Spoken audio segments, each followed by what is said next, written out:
नमस्कार, मैं हूं शशि रंजन और आपका बहुत बहुत स्वागत है जनता टीवी में। और आप देख रहे हैं हरियाणा के इतिहास में अब तक का सबसे बड़ा लाइव पॉलिटिकल शो, सबसे बड़े सैंपल साइज के साथ हरियाणा के मूड को समझने का यह दौर है और नाम है ब्लैक बॉक्स, यानी अब की बार किसकी सरकार।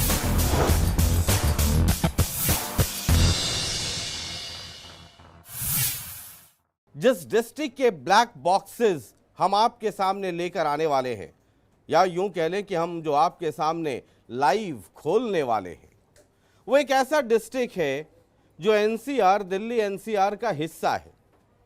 अब इतने में भी आपको अगर समझ नहीं आ रहा होगा, आप कंफ्यूज्ड होंगे कि दिल्ली एनसीआर में तो और भी कई डिस्ट्रिक्ट हैं। भाई ये वो डिस्ट्रिक्ट है जहां पर दो मंत्री हैं, एक दिल्ली वाले एक चंडीगढ़ वाले, और दोनों के बीच बेइंतहा इश्क है और इनके इश्क और इनकी मोहब्बत की कहानियां राजनीतिक गलियारों में उनकी खूब चर्चा होती है।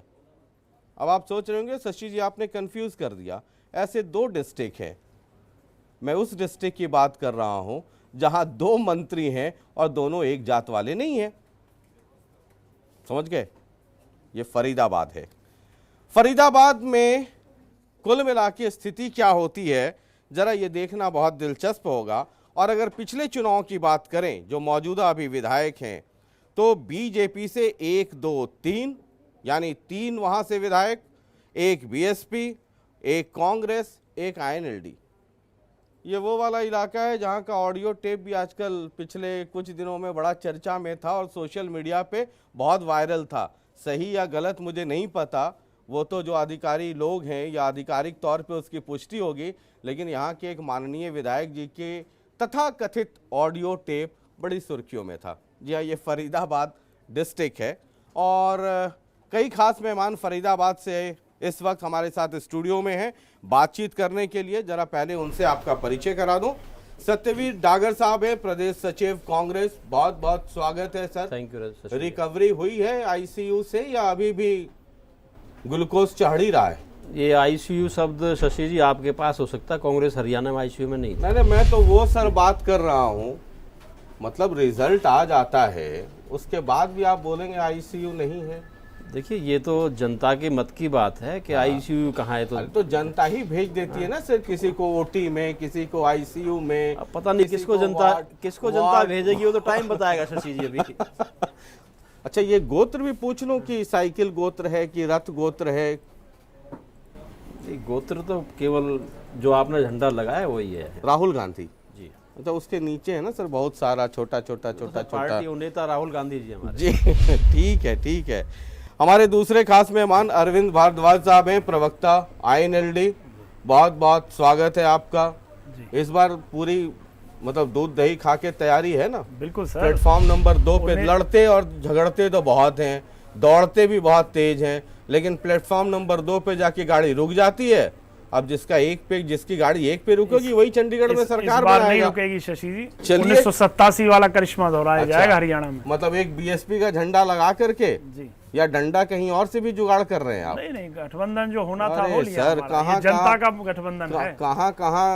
कहाँ डंडा तलाश रहे हैं और कहाँ कहाँ रात में 2 बजे मिल रहे हैं सर, पूरी दुनिया को खबर रहती है सर। चलिए, एक और खास मेहमान हुकुम सिंह भाटी साहब हैं, नेता बीजेपी, बहुत बहुत स्वागत है। तो सर आप किधर वाले में हैं? आप दिल्ली वाले में हैं या चंडीगढ़ वाले में हैं? भारतीय जनता पार्टी में इधर उधर चंडीगढ़ दिल्ली कोई नहीं है, भारतीय जनता पार्टी केवल और अरे केवल सर, फरीदाबाद में रहे तो इधर या उधर तो जाना पड़ता है ना। दिल्ली भी करीब है, कोई खेल नहीं है। अरे सर, दिल्ली भी करीब है, सल्तनत चंडीगढ़ से, मतलब आप तो पशोपेश में रहते होंगे कि हरियाणा रोडवेज पे चढ़े कि दिल्ली वाली मेट्रो पे चढ़े। शशि जी, हरियाणा में भाजपा केवल और केवल भाजपा है और दूसरा ना दिल्ली है ना चंडीगढ़। जब बंद कमरे में बैठक होती है, कैलाश विजयवर्गीय जब मध्य प्रदेश से आते हैं तब क्या क्या होता है, ये है ना पता? नहीं, बंद कमरे में किसी कार्यकर्ता की अपनी कोई शिकायत शिकवा होगा तो भी सुनी जाती है, और कोई तो आजकल तरक्की और खुशहाली की बात करी जाएगी वो भी सुनी जाती है। उसमें अच्छा, मतलब ये मैं आपको विस्तार से बताऊं कि अंदर क्या क्या सब रिकॉर्डिंग बाहर उसकी है ही नहीं है। अच्छा, सब रिकॉर्डिंग बाहर होती है। और जरा फरीदाबाद को और करीब से समझने समझाने के लिए मेरा साथ देंगे शकुन रघुवंशी साहब बहुत ही सीनियर जर्नलिस्ट हैं। नमस्कार। सर, ये आजकल बेइंतहा इश्क जो है ना दो मंत्रियों के बीच में, फरीदाबाद जो इलाका है वो बड़ी चर्चा है उसकी, उसका पॉलिटिकल इम्पैक्ट क्या पड़ने वाला है, आपको क्या लगता है? सर, जनता कह रही है कि इश्क तो होना चाहिए, पर ऐसा इश्क नहीं होना चाहिए कि पड़ोसियों की मुस्कें कस जाएं। तो जनता थोड़ा ज़्यादा परेशान है। जनता परेशान है इन दोनों की मोहब्बत की मंत्री वजह से। मजे ले रहे हैं। मंत्री मजे ले रहे हैं और इनकी मोहब्बत में शशि जी जो इश्क में होता है ना वो बहुत मजे लेता है जी। वो कहते हैं ना कि अब कोई रूठे या छूटे, हाँ। हमने तो वहाँ पकड़ ली, हमने तो कसम खा ली। हाँ। तो इन्होंने तो कसम खा ली है। अब वहाँ जो है वहाँ इतनी तेज पकड़ ली कि जनता की वहाँ टूटने को हो गई है, टूट रही है जी। अच्छा, बीच बीच में बढ़ाना साहब भी आकर के कुछ कुछ भट कुछ कर ही देते हैं। जी, जी, वो एक अलग तनाव बढ़ जाता है जी। उनको लेकर तो खुद कांग्रेस और भाजपा दोनों पशु पेश क्लियर में नहीं है कि ये हमारे साथ है उनके साथ। केस डंडे में कौन सा झंडा लगे। सर वो कादर खान की तरह बोल रहे हैं मैं तेरे साथ हूँ। चलिए ठीक है, जरा अब ये आपको पता है ये हमारा स्ट्रांग रूम है और जो ब्लैक बॉक्सेस आए हुए हैं वो यहाँ हैं। तो बिना देरी किए हुए हम अपने काउंटिंग ऑफिसर्स को बुलाएं, जरा आ जाइए और सारे मेहमानों को दिखा दीजिए और ढंग से देख लीजिएगा सर, क्योंकि जब नतीजे रुझान जब सामने आ जाते हैं तो फिर मेरी खरीद बिक्री शुरू हो जाती है कि ईमानदार नहीं रहा, कल तक तो आप ईमानदार थे, आज कुछ गड़बड़ हो गया। तो जरा ढंग से दिखा दीजिए, ढंग से देख लीजिए सर, बिना संकोच। आपके स्टूडियो में बैठ के संकोच कैसे बात करें? अरे सर चलिए ये इधर भी दिखा दीजिए। और अक्सर हम ये कहते हैं कि, और साथ साथ आपको ये भी दिखा दें कि ये तमाम मेहमान हैं, ये हमने काउंटिंग सेंटर बनाया हुआ है, ये सामने गेस्ट बैठे हैं और ये काउंटिंग सेंटर है।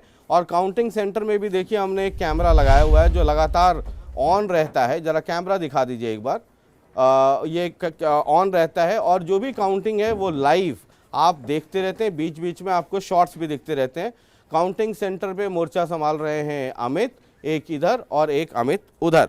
चलिए और ज़रा एक छोटा सा हम आपको एक छोटी सी रिपोर्ट भी दिखाते हैं कि जब हमारी टीम गई फरीदाबाद तो ये पूरा का पूरा ओपिनियन पोल कैसे किया, कैसे सैम्पलिंग की, और आप उस इलाके से हैं तो आप पहचान सकते हैं। कई लोग कहते हैं कि शशि जी ये कुछ लगता है फर्जी कर दिया टीम ने, तो आप देखिए इसमें जो लोग वोट डाल रहे हैं यानी कि जो बैलेट पेपर्स इस्तेमाल हो रहा है वो वहीं के हैं या कहीं इंग्लैंड या हुल्लुलुलु के हैं।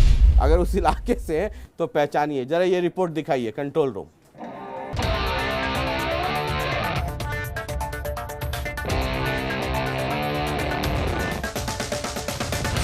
हम आपको बताते हैं कि आखिर हमारी टीम ने इस सबसे बड़े सर्वे को कैसे पूरा किया।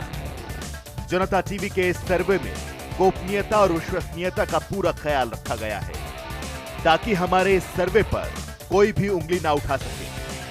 हमने अपने इस सर्वे के लिए हर विधानसभा से 400 लोगों से वोटिंग कराने का फैसला किया। जनता टीवी के इस सर्वे में वोटिंग ठीक उसी तर्ज पर कराई गई जिस तरह से चुनावों में मतदान होता है। फर्क सिर्फ इतना था कि हमारे पास ईवीएम की जगह बैलेट बॉक्स थे और हमारी टीम आपके मोहल्ले और इलाके में थी। हम हर विधानसभा से बड़ा सैंपल साइज जुटाना चाहते थे ताकि हर उम्र और हर वर्ग के लोगों की राय इस ब्लैक बॉक्स में बंद हो सके। वोट किस पार्टी को देना है इस बात का मतदाता पर कोई दबाव नहीं था। हमारी टीम का टारगेट था हर विधानसभा से कम 400 सैंपल लिए जाएं। वोटिंग पूरी तरह से निष्पक्ष रहे और सबकी राय मिल सके। इसके लिए हमारी टीम ने युवा, बुजुर्ग, महिला, व्यापारी, छात्र, बेरोजगार, नौकरी पेशा हर वर्ग के लोगों से मतदान कराया।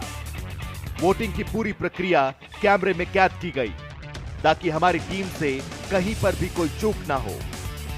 ब्लैक बॉक्स को सील भी हमारी टीम ने नहीं किया बल्कि आम जनता से कराया गया, जिस सील को ऑन कैमरा पूरे हरियाणा के सामने खोला जाएगा।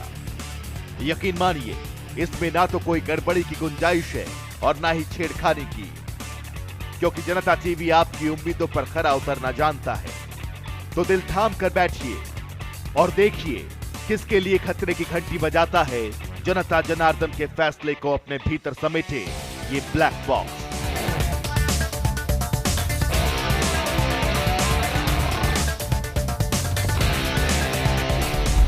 चलिए, बहुत बहुत शुक्रिया कंट्रोल रूम। ये एक छोटी सी रिपोर्ट थी और जैसा कि हम आपको हर रोज़ बताते हैं कि एक विधानसभा से यानी एक हलके से 400 का हम सैंपल लेते हैं और जैसे ये 6 विधानसभा हैं तो 6 × 400 यानी कि अलग अलग, ऐसा नहीं होता है कि अगर 6 × 4 400 यानी 2400 सैंपल तो कहीं से हमने 300 ले लिया, कहीं से 500 ले लिया। हर विधानसभा यानी हर हलके से हम 400 का सैंपल लेते हैं। एक एक सैंपल जो हम लेते हैं वो सब हम कैमरे पे रिकॉर्ड करते हैं और वो इसलिए, और जब ये सायरन बजे तो बीपी की गोली हो तो वो साथ में रख लीजिए, साथ में एक गिलास पानी। ये बड़ा दिल धड़काने वाला है। जरा ये अनाउंसमेंट है, सुनिए।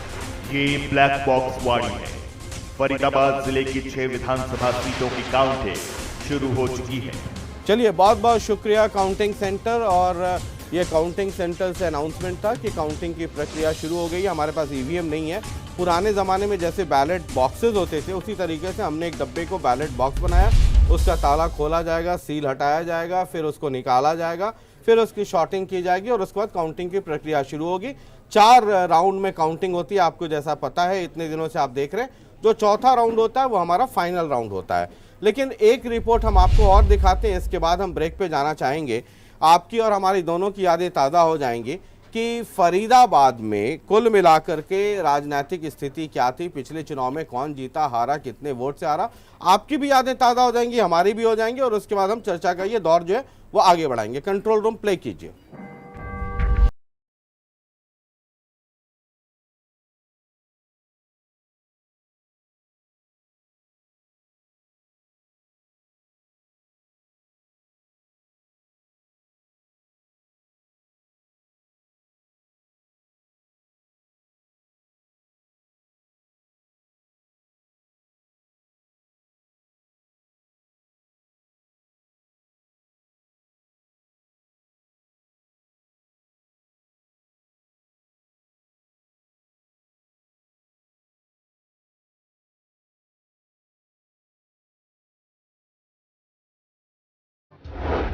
आनंद कौशिक को 27,898 वोट मिले। 2009 में कांग्रेस के आनंद कौशिक ने बीजेपी के प्रवेश मेहता को चुनाव हराया। कांग्रेस के एससी चौधरी और बीजेपी के कुंदन लाल का फरीदाबाद सीट पर वर्चस्व रहा है। फरीदाबाद एनआईटी विधानसभा 2009 परिसीमन के बाद यह सीट अस्तित्व में आई। 2014 में इनेलो के नागेंद्र भड़ाना ने निर्दलीय पंडित शिवचरण लाल शर्मा को चुनाव हराया। नागेंद्र भड़ाना ने इनेलो के टिकट पर चुनाव जीता था, लेकिन अब बीजेपी के साथ नजर आते हैं।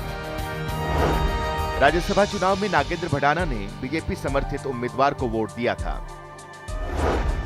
2009 में इस सीट पर पंडित शिवचरण लाल शर्मा ने कांग्रेस के एससी चौधरी को चुनाव हराया था। पंडित शिवचरण लाल शर्मा ने हुड्डा सरकार को समर्थन दिया और श्रम एवं रोजगार मंत्री बने। बल्लभगढ़ विधानसभा बीजेपी के मूलचंद शर्मा ने कांग्रेस के लखन कुमार सिंगला को चुनाव हराया। मूलचंद शर्मा को 69,074 वोट मिले। लखन कुमार सिंगला को 15,976 वोट मिले। 2009 में कांग्रेस की शारदा राठौर ने बीजेपी के सुरेंद्र तेवतिया को चुनाव हराया था। बड़खल विधानसभा 2009 परिसीमन के बाद यह सीट अस्तित्व में आई। बीजेपी की सीमा त्रिखा ने कांग्रेस के कद्दावर महेंद्र प्रताप सिंह को चुनाव हराया। सीमा त्रिखा को 70,218 वोट मिले। महेंद्र प्रताप सिंह को 33,609 वोट मिले। 2009 में कांग्रेस के महेंद्र प्रताप सिंह ने बीजेपी की सीमा त्रिखा को हराया था। पृथला विधानसभा 2009 परिसीमन के बाद यह सीट अस्तित्व में आई। बसपा के टेकचंद शर्मा ने बीजेपी के नयनपाल रावत को चुनाव हराया था। टेकचंद शर्मा को 37,178 वोट मिले। नयनपाल रावत को 35,999 वोट मिले। 2009 में कांग्रेस के रघुवीर सिंह तेवतिया ने बसपा के टेकचंद शर्मा को चुनाव हराया था। तिगांव विधानसभा 2009 परिसीमन के बाद यह सीट अस्तित्व में आई। 2014 विधानसभा चुनाव में कांग्रेस के ललित नागर ने बीजेपी के राजेश नागर को चुनाव हराया था। ललित नागर को 55,408 वोट मिले। राजेश नागर को 52,470 वोट मिले। 2009 में बीजेपी के कृष्णपाल ने कांग्रेस के ललित नागर को चुनाव हराया था। दिल्ली से सटा होने की वजह से फरीदाबाद सियासी सल्तनत के केंद्र के काफी करीब है। फरीदाबाद की 6 सीटों पर किस पार्टी का झंडा बुलंद होगा, इस सवाल के जवाब में अब ज्यादा वक्त है नहीं।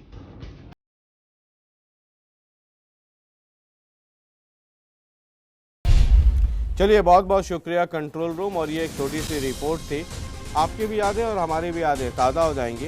यहाँ पर एक छोटा सा ब्रेक लेना चाह रहे हैं और ब्रेक के बाद जब लौटेंगे तो ज़रा फरीदाबाद डिस्ट्रिक्ट की अंदरूनी राजनीति क्या है। और वहाँ आपको पता है हर एपिसोड में हम लव लेटर मंगवाते हैं हर हल्के से, ये लव लेटर भी है। लोगों का वहाँ दर्द क्या है, चूँकि हर पार्टी के नुमाइंदा यहाँ पर मौजूद हैं तो उनके सामने आपका दर्द भी जाना चाहिए। ये मैं लव लेटर जिसे कहता हूँ। और फरीदाबाद की राजनीति को भी ज़रा समझने की कोशिश करेंगे, वो सब पोल खोलने की कोशिश करेंगे जो नेता छुपाने की कोशिश करते हैं। और इसमें हमारा साथ शकुन रघुवंशी जी भी देंगे। एक छोटा सा ब्रेक लीजिए, ब्रेक के बाद फ़ौरन हाजिर हो रहे हैं और जैसे ही आएंगे तो ज़रा ये 2 मंत्रियों के बीच जो बेइंतहा इश्क है उसकी बात करेंगे और लव लेटर की भी। एक छोटा सा ब्रेक।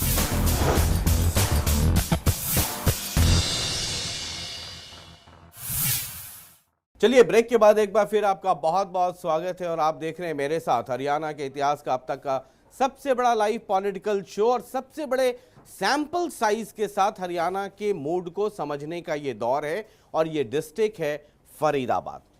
अब जब फरीदाबाद की बात करें और 2 मंत्रियों के बीच जो बेइंतहा इश्क है और उस इश्क की वजह से फरीदाबाद में जो तूफान मच रहा है उसकी बात अगर ना करें तो शायद बेमानी हो।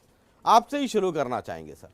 ये 2 मंत्री हैं सर, नाम तो आप भी समझ रहे हैं, हम भी समझ रहे हैं और जनता जनार्दन तो हमसे ज़्यादा समझती है सर, हमसे ज़्यादा जानती है। ये इश्क इतना ज़्यादा इसमें आग क्यों है और उस आग की वजह से फरीदाबाद को नुकसान क्या हो रहा है?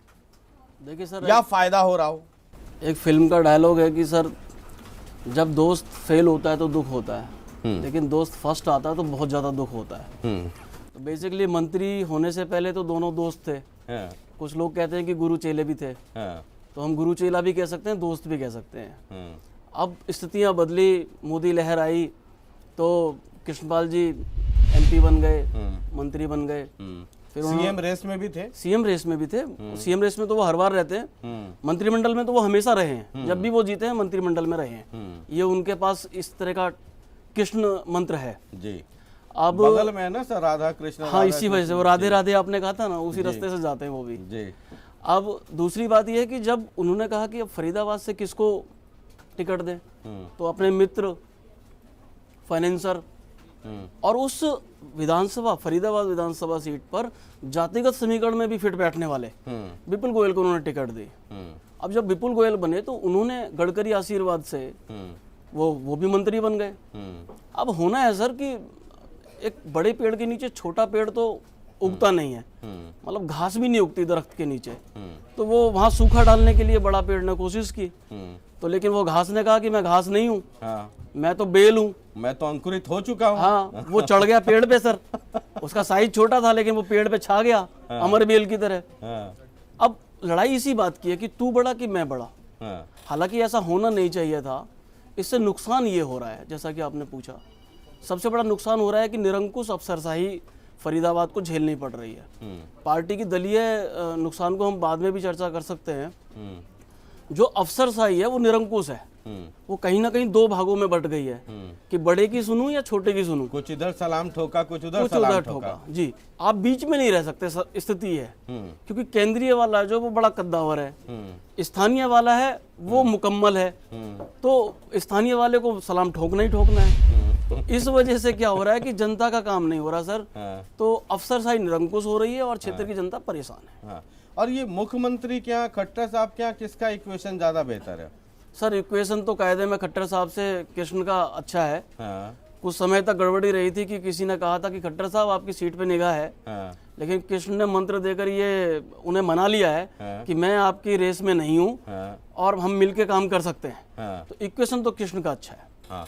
तो इसका खामियाजा ऊपर से विपुल गोयल को भी भुगतना पड़ रहा है। बिल्कुल, लेकिन क्योंकि बंद कमरे में जब होता है तो विपुल वाणी भी वहां सुनाई पड़ती है। एग्जैक्टली लेकिन विपुल जो है he is a good manager Indeed, वो मैनेज कर लेते हैं। यही दर्द शायद कृष्ण को है। जी, ये जो अभी कहानी है, चूंकि मैं इसलिए कह रहा हूं और इस पे चर्चा इसलिए कर रहा हूं कि जो किसी डिस्ट्रिक्ट या किसी इलाके या किसी हलके का डेवलपमेंट का मसला हो तो आप इसको इग्नोर नहीं कर सकते। ये जो दो लोगों के बीच आपसी मोहब्बत है, मतलब आपसी मोहब्बत, क्योंकि मैं आप कांग्रेस से तो एक्सपर्ट के तौर पे पूछ सकता हूं ना सर, इस तरह की आपसी मोहब्बत आपके यहाँ तो कई सारे थे, अलग अलग इलाकों में थे, और आपके चेहरे की मुस्कुराहट ये बता रही है कि आप इसकी व्याख्या ज्यादा बेहतर तरीके से कर सकते हैं।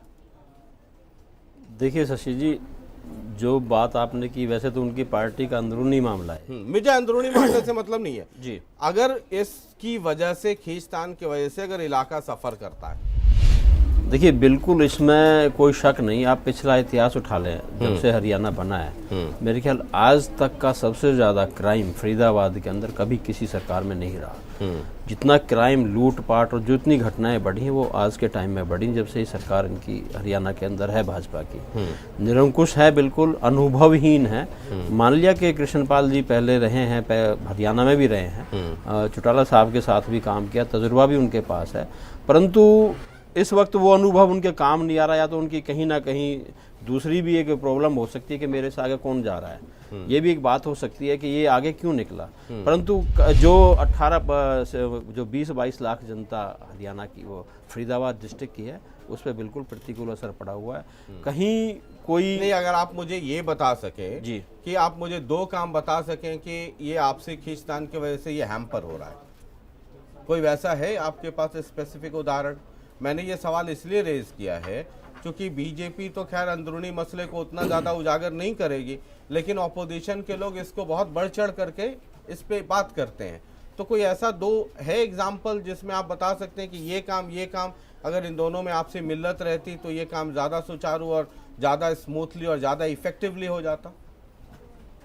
देखिए, कोई काम इन्होंने किया हो तो मैं उसकी व्याख्या करूं। कोई नया प्रोजेक्ट विपुल जी या कृष्णपाल जी लेके आए हों, जो काम अभी भी चल रहे हो पिछली सरकार के चल रहे हैं, कोई एक नया प्रोजेक्ट ये नहीं लेके आए, सिवाय एक मंझावली पुल का, उसका भी पता नहीं क्या होगा। वो अपने अपने इंटरेस्ट, अच्छा कोई डेवलपमेंट कोई सरकार करती है तो उसको सराहना होनी भी चाहिए। डेवलपमेंट जरूरी भी है, जनता की वक्त की मांग भी यही है। परंतु आप जितने भी प्रोजेक्ट हैं वो सारे अभी भी डिले चल रहे हैं।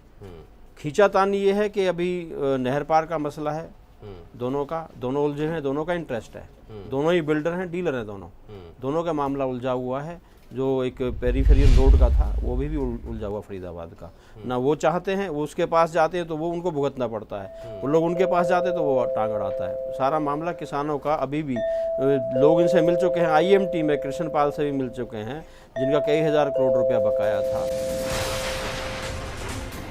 ये ब्लैक बॉक्स वाणी है। फरीदाबाद जिले की सभी 6 विधानसभा सीटों के पहले राउंड के रुझान आ चुके हैं।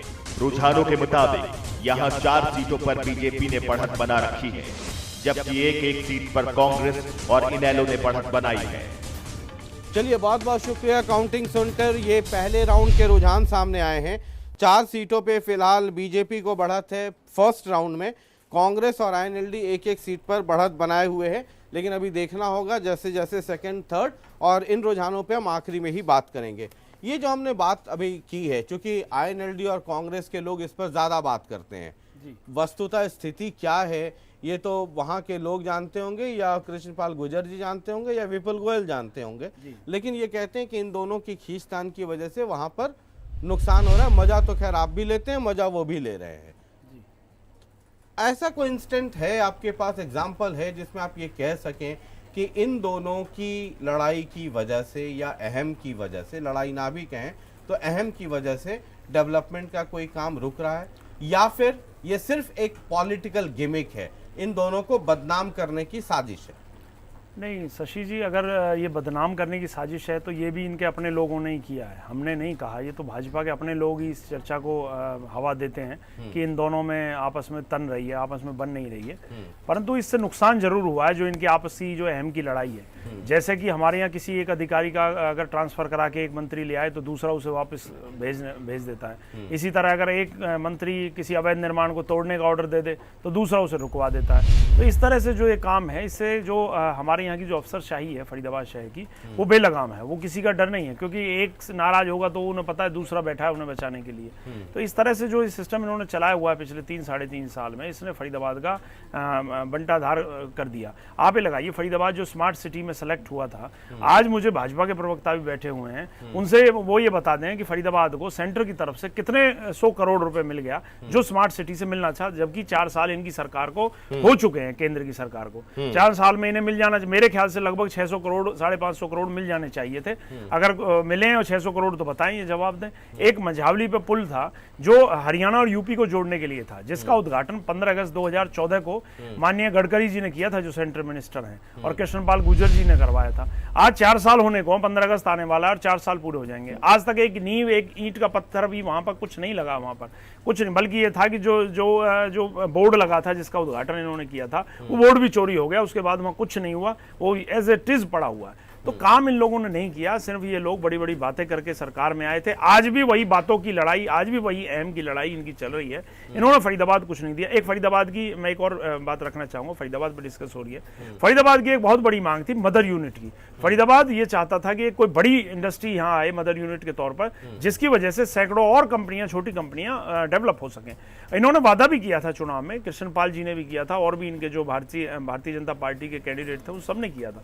परंतु आज 4 साल होने को है केंद्र सरकार को, और जो विधानसभा में जो हमारी सरकार बनी हरियाणा की, उसे लगभग 3.5 साल। इन्होंने एक भी मदर यूनिट अगर लाए हो तो ये फरीदाबाद में नाम बताएं कौन सी लाए, बल्कि जाने को तैयार है। हमारे यहाँ की जो यामा कंपनी है, उन्होंने अपना काम यहाँ प्रोडक्शन कम करके चेन्नई शिफ्ट करने जा रहे हैं, वहां पर उन्होंने प्लांट सेटअप कर दिया है। तो ये स्थिति है फरीदाबाद की। ऐसे में क्या भाजपा देखती है, किस एंगल से देखती है, बात करें, जवाब दें हमें। ये आपने सुना, इनको भी सुना, कांग्रेस, INLD जो हमारे एक्सपर्ट हैं उनको भी सुना। ये इन दोनों के बीच में आप चाहे उसको जितना भी उस पर पर्दा डालने की कोशिश करें सर, है ना, इश्क जो है आप उस पर कितना भी पर्दा डालें, वो कहीं ना कहीं सामने आता है। और इन दोनों की मोहब्बत की वजह से पार्टी की छवि को भी नुकसान और डिस्ट्रिक्ट के डेवलपमेंट को भी नुकसान। क्या आप नहीं मानते? रंजन जी देखिए, बात पर्दा डालने नहीं डालने वाली बात नहीं है। अभी जो इन्होंने कुछ आरोप भी लगाए हैं, वो भी, उनका भी मैं जवाब दूंगा। पहली बात तो एक सिंगल इंस्टांस आप ये नहीं बता सकते कि दोनों के बीच कहीं कोई मतभेद है, कहीं दोनों एक दूसरे के सामने आए हो। दूसरी बात, कहीं भी ये तो एक किसी पार्टी को बदनाम करने की, एक विपक्ष की एक साजिश हो सकती है। देखिए, वो कृष्णपाल जी केंद्र में मंत्री हैं और वो उनके पास केंद्र का बजट है, केंद्र की योजनाएं हैं। उसके अलावा हरियाणा प्रदेश से वो जितनी योजनाएं लोगों के लिए लागू करा सकते हैं उसके ऊपर काम करते हैं। विपुल जी मंत्री हैं हरियाणा प्रदेश में और बड़ा अहम विभाग उनके पास है, वो अपने मंत्रालय से संबंधित और अपने क्षेत्र का काम करते हैं। रंजन जी, दूसरी बात, इस बात को मैं इसलिए कि उसको आप कभी इसकी संज्ञा दे रहे हैं, कभी कोई, ये इश्क और बेइश्क का मामला नहीं है। देखिए, जब कोई विधायक बनता है, समझना चाहता हूं ना, इतनी ये राजनीतिक गलियारों में, बाकी सोशल मीडिया पे, फरीदाबाद में इसकी इतनी चर्चा क्यों है? सुनिए, देखिए, जब क्योंकि वो केंद्र मंत्री है, वो स्टेट में, सुनिए, या तो ये मेरा मनगढ़ंत है, नहीं, मनगढ़ंत की बात नहीं है, ये राजनीतिक चटकारे हैं और उससे ज्यादा इसका कोई अहमियत नहीं है। क्यों? क्योंकि जो कोई भी एक विधायक बनता है और विधायक से फिर वो मंत्री बनता है, उसके सामने 2 मुद्दे होते हैं, अपने क्षेत्र का विकास, दूसरा वो क्योंकि पूरे प्रदेश का मंत्री है तो उस प्रदेश के हिसाब से काम करेंगे। और जब वो काम करते हैं तो कुछ लोगों को शायद ये लगता है कि कहीं ये कोई टकराव है, क्योंकि वो जो एजेंडा है अपने तरीके से उसको लागू करते हैं। एक भी अपने फरीदाबाद में इंस्टांस ऐसा नहीं है जहां दोनों मंत्री कहीं आमने सामने रहे हों। दूसरी बात, इन्होंने मदर यूनिट की बात की। फरीदाबाद की जितनी भी मदर यूनिट हैं, आइसर लगाइए, एस्कॉर्ट्स लगाइए, इन्होंने यामा की बात की। यामा का प्लांट INLD के समय उखड़ के गया, आइसर का प्लांट कांग्रेस के समय और आईएनएलडी की भी सरकार थी उस समय, क्योंकि इन्होंने एक ही काम किया, सुन लीजिए, इन्होंने एक ही काम किया, केवल और केवल फरीदाबाद को उजाड़ने का काम किया। इन्होंने कभी भी इसके डेवलपमेंट की तरफ, आज फरीदाबाद गुड़गांव और नोएडा के मुकाबले पर खड़ा हो रहा है। आज देखिए, मैं उसका उदाहरण बताता हूं।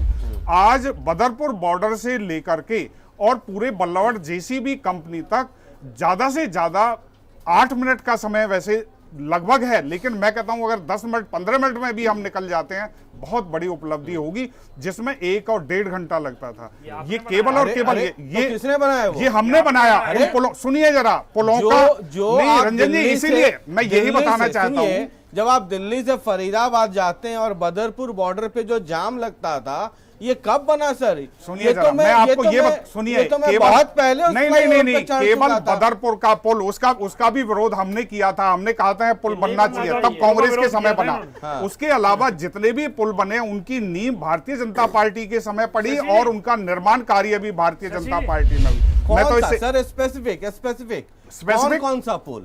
बदरपुर के पास जो फ्लाईओवर बना आप है, NHPC सुनिए, अब मैं बताता हूं दिल्ली से मथुरा रोड से चलते हैं रंजन जी, मैं गिनवाता हूं, NHPC सेक्टर 28 बड़खाल, ओल्ड फरीदाबाद, नीलम, कृष्णपाल जी ने हर एक का उन्होंने उद्घाटन किया है। उन्होंने उद्घाटन किया है, चाहे सर्वे पहले बन रहा हो, DPR बन रही हो, लेकिन निर्माण कार्य भारतीय जनता पार्टी के समय शुरू हो। इसके अलावा पूरे नहर के ऊपर आपकी सरकार आने के बाद 2014 के बाद कार्य शुरू हुआ, कार्य संपन्न भी हो गया। केवल एक पुल जो है YMCA का बाकी है, वो भी अभी उसका लगभग 1 महीने 2 महीने में उसका भी उद्घाटन होने वाला। पूरा के पूरा कॉरिडोर एकदम से कंप्लीट बना दिया। दूसरी बात रंजन जी सुनिए, दूसरी बात, गुजर जी ने जब इनकी सरकार बनी नहीं थी, उन्होंने फरीदाबाद में लगे हुए टोल टैक्सों का विरोध किया था और उन्होंने कहा था जजिया कर है, हमारी सरकार आई, आगरा नहर 2 हिस्सों में एक नया टोल टैक्स लगाने जा रहे हैं। अंग्रेजों के समय के बने हुए पुल थे, आज 10 पुल हमने उनका उद्घाटन किया, हमने अपने समय में उनका निर्माण, बल्कि नया लगाने जा रहे हैं। उसके अलावा 6 विधानसभाओं में रोड का काम, सीवर का काम, दूसरे पानी का काम, ये हमने किया। नए कॉलेज बनाने का काम। टोल टैक्स पर जवाब दें। इस चर्चा को आगे बढ़ाता हूँ, एक छोटा सा ब्रेक ले रहे हैं, लेकिन ये टोल टैक्स का भी मसला फरीदाबाद में बहुत जबरदस्त है और फरीदाबाद को स्मार्ट सिटी बनाने का भी मसला बहुत बड़ा है। और उससे भी बड़ा एक भड़ाना साहब है, वो डंडा भड़ाना, डंडा में झंडा किसका लगेगा, इसको भी लेकर के लोगों का बीपी ऊपर नीचे होता रहता है। एक छोटा सा ब्रेक, कहीं मत जाइए। जरा ये समझने की कोशिश करेंगे कि चुनाव के पहले के भाषण में आप बहुत लंबी चौड़ी बात करते हैं। आप टोल टैक्स का, मुझे भी याद है, स्मार्ट सिटी जब सरकार आई दिल्ली में, मोदी गवर्नमेंट जब आई तो स्मार्ट सिटी की बात हुई थी। फरीदाबाद कितना स्मार्ट बना है, और कोशिश जरूर करूंगा कि ये आपका लव लेटर भी पढूं। एक छोटा सा ब्रेक।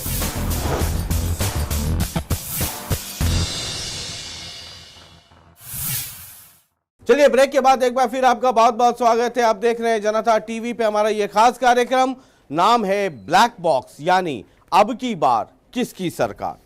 और जरा हम ये चर्चा आगे बढ़ा रहे हैं, ब्रेक पे जाने के पहले बात हो रही थी टोल टैक्स की, और मुझे अच्छी तरीके से याद है कि टोल टैक्स का मसला पिछले चुनाव में बड़ा जबरदस्त रहा था। सर, टोल टैक्स का मसला बड़ा जबरदस्त रहा था सर, उस पे क्या हुआ है? रंजन जी सुनिए, टोल टैक्स के ऊपर भारतीय जनता पार्टी ने भी प्रोटेस्ट किया था। हमने भी कहा, हम जब अपोजिशन, सर आप वाजपेयी की सरकार के समय लगा था, आपको याद होना चाहिए। लेकिन सुनिए, प्रोटेस्ट तो सर देखिए, जब आप नहीं थे तो पेट्रोल की कीमत पर अनिल विज साहब नंगे हो गए थे, दाल की कीमत पर शोर शराबा मचा दिया था, वो हुआ तो सर बहुत कुछ था। अभी फरीदाबाद वाला ही बता दीजिए। दाल और उसके ऊपर चर्चा हम जब करेंगे तो उस विषय पर आएंगे। मैं टोल टैक्स की बात करूं जी, लेकिन ये जो इतने बड़े निर्माण का कार्य पूरे देश में, तो जब आप ऑपोजिशन में थे तो ये आपको समझ में नहीं आ रहा था? बात को पूरा करता हूं। माननीय अटल बिहारी वाजपेयी जी जब देश के प्रधानमंत्री थे तो उन्होंने एक विस्तृत योजना बनाई कि जब तक ये हाईवे, सड़कों का जाल पूरे देश में नहीं होगा तब तक खुशहाली और तरक्की आ नहीं सकती। वो योजनाएं कांग्रेस ने इंप्लीमेंट आगे नहीं की, उनकी DPR तक तैयार नहीं हुई, लेकिन इन्होंने एक कॉन्ट्रैक्ट कर दिया। जो कंपनी जिन्होंने पैसा लगाया था, जैसे फरीदाबाद वाला है, रिलायंस के साथ कॉन्ट्रैक्ट है, 26 साल का इनके मतलब आप मुझे क्या समझाना, आप मुझे समझाना क्या चाह रहे हैं? मैं आपको ये समझाना चाह रहा हूं कि कांग्रेस ने उनके साथ जो है समझौते किए कि भाई आप जो है टोल टैक्स लगाएंगे। अब क्योंकि उनके बीच में ये एग्रीमेंट है, तो उसको केवल और केवल कानून के जरिए ही आप जब विस्तृत चुनाव योजना से हटाया जा सकता है। 2014 के पहले जब आप चुनाव में जा रहे थे तो क्या आपको ये नहीं पता था?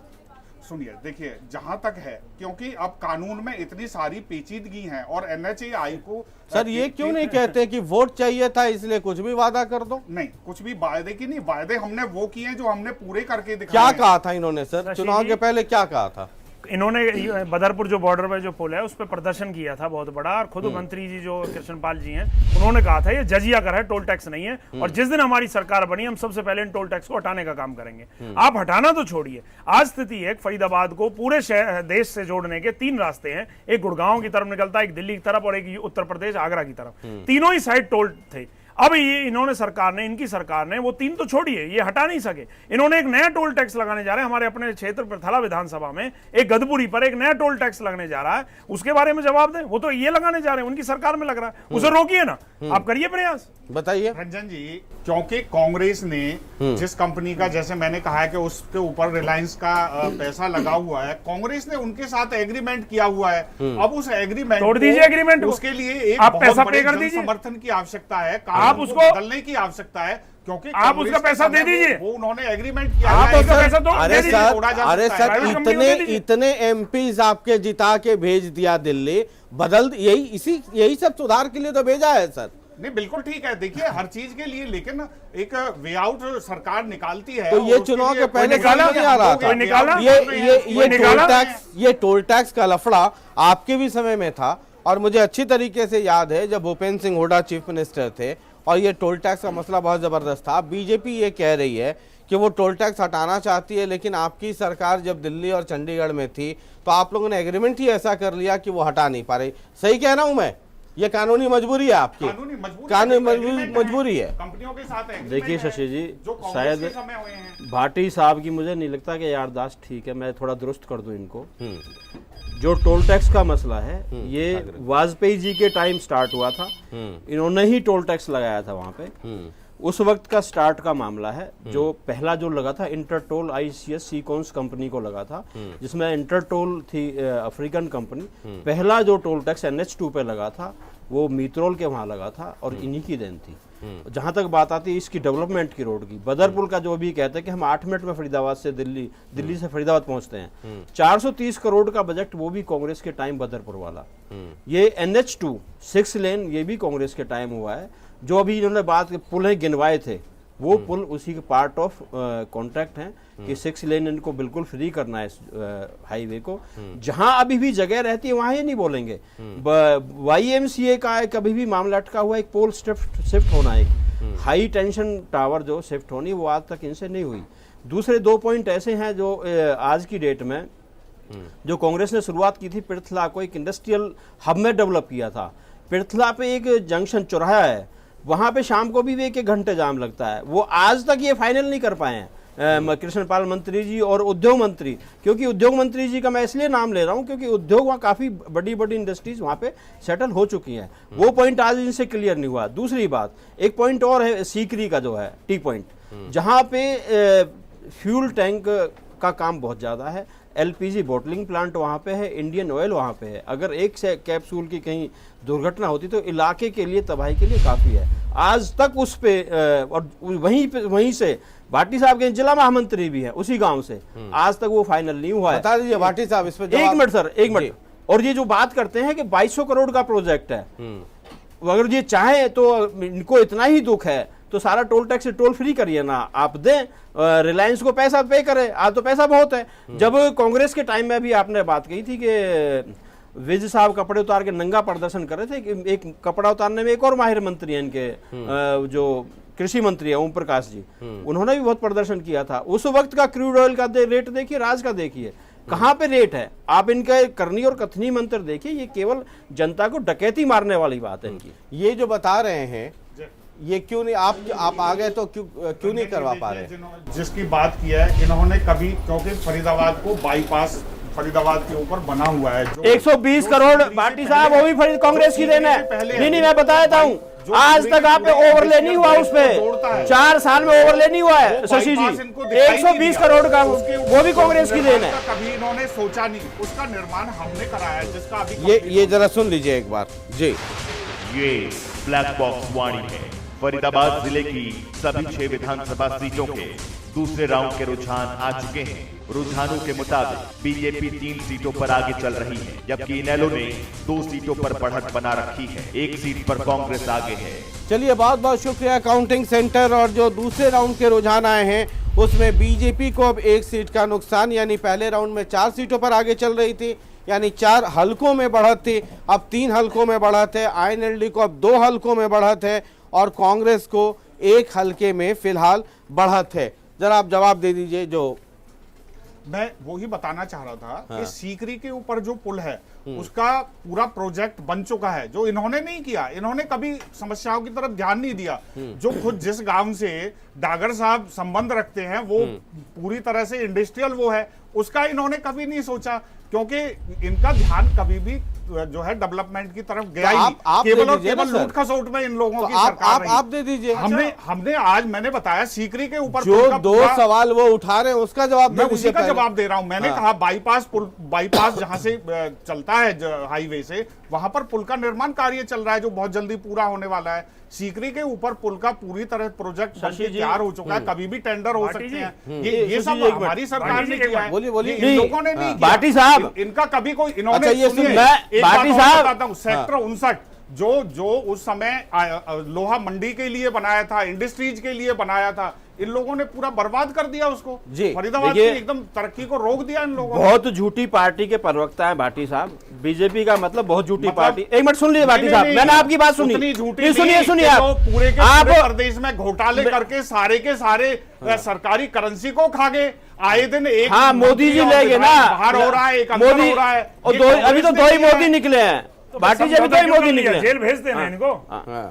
वो जानते हैं कि जहां तक भ्रष्टाचार किया जहां जा तक बात है चल रहा है, निर्माण की चल बात। रही है। साथ जिस दिन आपने। जेल का नंबर आएगा, आप जेल की भाटी जी, सलाह के नजर अरे भाटी जी सुनिए मेरी साढ़े बात। 3 साल में नजर आ कितनों रही को है भेजा इनको। जेल भाटी जी? इनको जेल की सलाह एक आध का नजर नाम आ तो रही है। बताइए। हमारे INLD समझौता कर लिया आपने तो। वो भी सलाह आपने तो हुड्डा साहब से समझौता कर लिया।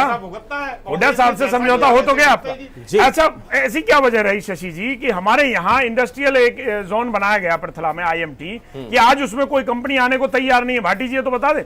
आज भी उसे बने हुए लगभग 8 साल हो गए हैं, आज भी वो 10% भी नहीं डेवलप हो पाया। वजह क्या है? आपकी सरकार की ऐसी क्या कमियां रही कि जो वो कंपनी आना नहीं जल्दी चाहिए? से जवाब दे दीजिए, फिर इनका भी सवाल है। बिल्कुल। देखिए, INLD ने तो एक भी इंडस्ट्री बसाई नहीं फरीदाबाद में, बल्कि और उजाड़ दी। कौन सी उजाड़ी है? कौन सी उजाड़ी है भाटी जी? केवल प्राइवेट बिल्डर आपकी कभी सरकार नहीं आई और हमने लगाई नहीं, तो ये कहां से आई है? वर्कशॉपों को उनके प्लॉटिंग की। आज हमारे समय बड़ी बड़ी इंडस्ट्री वहां पर लगी। आप कौन देखिए सी? इतना 2 बड़ा नाम बताइए, 2 इंडस्ट्री बताइए। ऑटो इग्निशन, जिसमें ऑटो इग्निशन को 7 साल हो गए लगे हुए। अब 7 साल हो गए हैं। आपके टाइम में नहीं लगी? बन के कंस्ट्रक्शन हुई ऑटो है। इग्निशन 7 साल हो गए हैं। ब्रेम्स की जो है बड़ी कंपनी वहां पर है, पृथला से आगे एक बहुत लगाई बड़ी है। बड़ी कंपनियां हैं। आप अमित बताइए, शाह जी ने अपना आज एक वो प्लांट काम कर लगाया रहे हैं। है। इनके समय एक भी है ये उपलब्धि अमित शाह जी ने अपना एक प्लांट लगाया जिसमें हरियाणा के बच्चों को नौकरी नहीं मिलती। अमित शाह जी ने अपना एक प्लांट लगाया IMT में, जिसमें ये नियम है कि हरियाणा के बच्चों को नौकरी नहीं मिलती। डागर सिर्फ साहब, गुजरात डागर साहब, सिर्फ डागर गुजरात के साहब। बच्चे नौकरी करते हैं उसमें। डागर साहब जी, आप पूरे सवाल देश कर में रहे थे। कहीं भी ऐसा देखिए, कोई कानून नहीं है। हाँ, रंजन जी, है। ये बात मैं स्पष्ट है। कर दूं,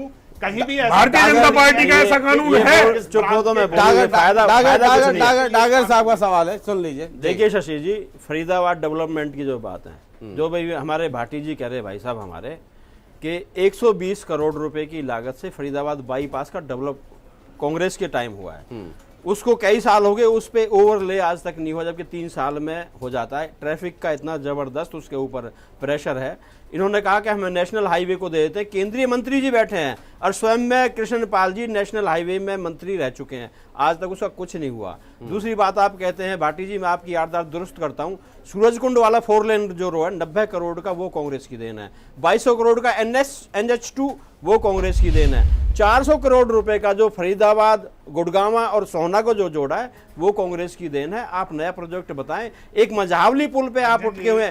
दूसरी बात, एक बात और है, जो इंडस्ट्रीज की बात थी शशि जी, बहुत बड़ी महत्वपूर्ण बात है। इन्होंने चौटाला साहब पे इल्जाम लगाए थे, इनेलो के ऊपर इल्जाम लगाए थे, ये भूल जाते हैं कि उस लूट में ये भी शामिल थे। उस वक्त बोलना चाहिए था, इंडस्ट्रीज गई तो उस वक्त इनको विरोध करना चाहिए था। उस वक्त क्यों चुप बैठे थे, क्या कारण था इनका, उन्हें क्यों बैठे थे? जो कहते हैं कि भाई भाटी जी, ये कहते हैं कि उस वक्त जो है ये चौटाला साहब की सरकार थी, हर बार ये मंत्री रहे हैं, जब जब इनका दाव लगा है बंसीलाल को इन्होंने नहीं बख्शा, चौटाला साहब को नहीं बख्शा, देवीलाल जी को नहीं बख्शा, अब मौका मिला है तो 2.5 करोड़ की जनता का भी नाश कर दिया इन्होंने। चलिए ये आप सुन रहे हैं, ये तीनों को सुन रहे हैं, टोल का मसला था, वहां से इंडस्ट्री गया, क्या ऑब्जर्वेशन है आपका? नहीं रंजन जी, इसमें बात बहुत क्लियर सी है कि भाजपा को बड़ी मुश्किल से एक मौके पे अकेले सत्ता संभालने का अवसर मिला है। इसमें कोई दो राय नहीं है कि जन भावनाओं को उन्होंने कैश किया और सरकार बनाई है, लेकिन उसके बाद क्या, इसके बाद हमें क्या करना है, ये कहीं ना कहीं ये लोग मात खा गए। और मात इसलिए खा गए क्योंकि जो इनका सुप्रीमो, जो स्टेट का सीएम होता है, जिसका चुनाव किया गया है, उसके साथ किसी की भी गोटी फिट नहीं हो पा रही है। उसकी वजह से सारी समस्याएं ये आगे हो रही हैं। ये जो इंडस्ट्रीज को लेकर करके और फरीदाबाद ये बाईपास और तमाम तरह ये टोल का मसला, ये क्या है मसला? इसमें कोई दो राय नहीं कि जो विकास हुड्डा, भूपेंद्र सिंह हुड्डा सरकार में हुए, उस विकास का मुकाबला अभी हमने उसकी कोई झलक भी नहीं देखी है इस सरकार में। 4 साल हो गए। नो डाउट जितने बड़े प्रोजेक्ट आए वो भूपेंद्र सिंह हुड्डा के समय में आए, और अभी कुछ घोषणाएं हम सुन रहे हैं इनकी। स्मार्ट सिटी बन गया, हम लोग बड़ा वाइट कॉलर वाले लोग हो गए, अब हम स्मार्ट सिटी हो जाएंगे। लेकिन स्मार्ट सिटी के नाम पर फरीदाबाद को इतना बड़ा धोखा दिया जा रहा है कि हम ये कहते हैं कि स्मार्ट कौन होता है? कपड़े अच्छे पहने, साफ सुथरे पहने, बालों को कंघी करे, घर में उसके सामान सही तरीके से सलीके से लगा हो, भाई जो चीज़ जहाँ होनी चाहिए वहीं होनी चाहिए। अब हमारे यहाँ बाकी चीज़ें तो सही पर जगह पर है नहीं, कूड़ा सही जगह पर है। आप जैसे ही फरीदाबाद एंटर करते हैं आपको 2 रास्ते मिलते हैं। एक रास्ता मिलता है जो बता रहे हैं हमारे भाई 4.1 किलोमीटर लंबा बदरपुर एलिवेटेड फ्लाईओवर, वो रास्ता मिलता है। दूसरा रास्ता एक बाईपास मिलता है कि भाई जो हैवी व्हीकल है वो हाईवे से ना जाकर बाईपास से जाकर आप उसको बल्लभगढ़ से पार निकाल दें। मैं उस बाईपास को कूड़े का बाईपास बोलता हूँ। आप देखिए वहाँ पर किसी दिन अगर आपके पास फुटेज हो या किसी आप रिपोर्टर से मंगवा लीजिए, वो बाईपास उस फरीदाबाद की स्मार्ट सिटी की कलई खोलने के लिए काफ़ी है कि पूरे फरीदाबाद का कूड़ा वहाँ आता है। कूड़ा डंप ही नहीं होता साहब, उसे जलाया जाता है। मतलब आप कूड़ा भी फैला रहे हैं, गंदगी भी मचा रहे हैं, पोल्यूशन भी कर रहे हैं, और उसके ऊपर तुर्रा ये कि हम स्मार्ट सिटी हैं। हमें ये दोजख बना दिया इन्होंने फरीदाबाद। चलिए, ये स्मार्ट सिटी का भी मसला बहुत ज़बरदस्त है। एक छोटा सा ब्रेक ले रहे हैं, ब्रेक के बाद जब आएंगे तो इस बार वादा है कि लव लेटर भी पढ़ेंगे और स्मार्ट सिटी की जो बात हुई थी उस पर क्या हो रहा है।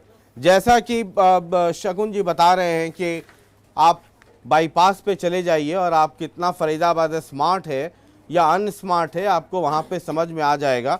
ज़रा ये तीनों नेता हैं, बीजेपी के भी यहाँ पर नुमाइंदा हैं, उनसे भी ज़रा पूछ लेंगे कि स्मार्ट सिटी का मतलब क्या होता है फरीदाबाद के परिप्रेक्ष्य में। ज़रा एक बार समझा दीजिए, और आप जो देख रहे हैं इस वक्त चैनल, आप भी समझिए कि स्मार्ट सिटी का मतलब क्या होता है। एक छोटा सा ब्रेक, वापस लौट।